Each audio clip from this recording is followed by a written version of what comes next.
Hi everyone, I'm Carl. Welcome back to the Renko Trading channel. Before we start, this content is for educational and experimental purposes only. It is not financial advice.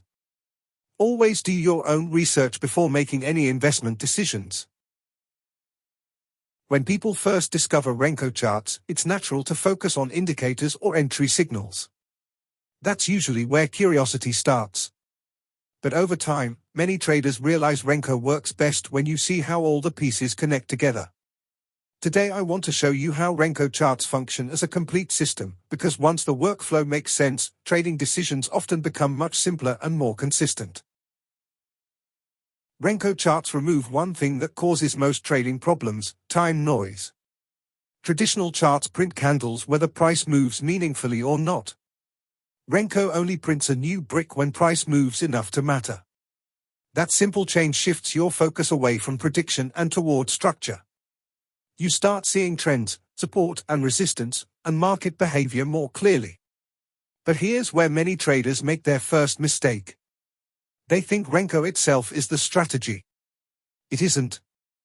Renko is just the framework. If Renko has one setting that controls almost everything, it's brick size. Brick size determines how sensitive your chart is, how often signals appear, how much noise you see, and even how your psychology feels while trading. Small bricks create more signals but also more reversals. Larger bricks smooth movement and capture longer trends but react slower. Many traders keep changing indicators when performance drops, but the real issue is often brick size. Think of brick size as defining your trading personality before you ever take a trade.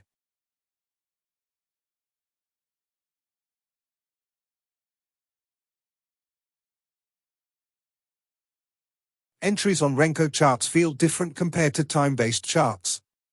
They often look late. But that's actually the point.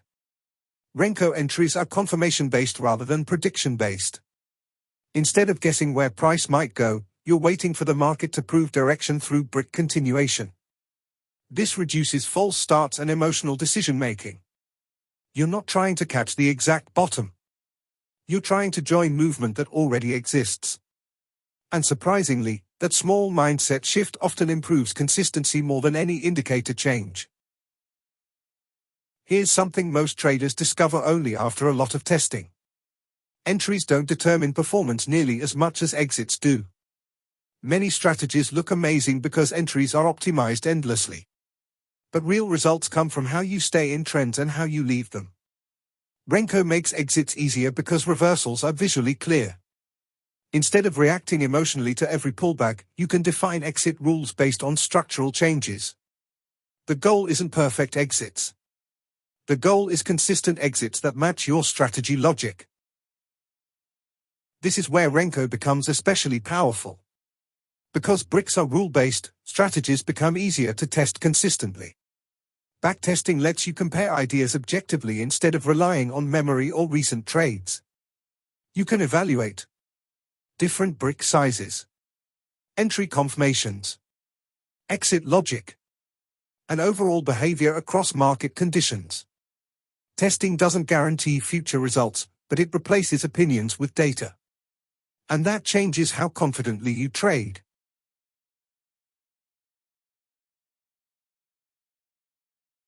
One of the biggest advantages of Renko charts isn't technical at all. It's psychological. Fewer signals mean fewer decisions. Cleaner trends reduce the urge to overtrade. And when rules are simple, discipline becomes easier to maintain. Many traders discover they trade less but think more clearly. And sometimes that alone improves results more than adding complexity. If you start thinking about Renko charts as a workflow instead of separate strategies, everything begins to connect. Brick size shapes behavior. Entries define participation. Exits manage risk. And testing builds confidence. That's when Renko stops feeling random and starts feeling structured.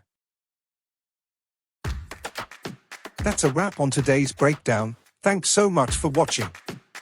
If you found this helpful, give it a like and hit subscribe for more Renko trading insights.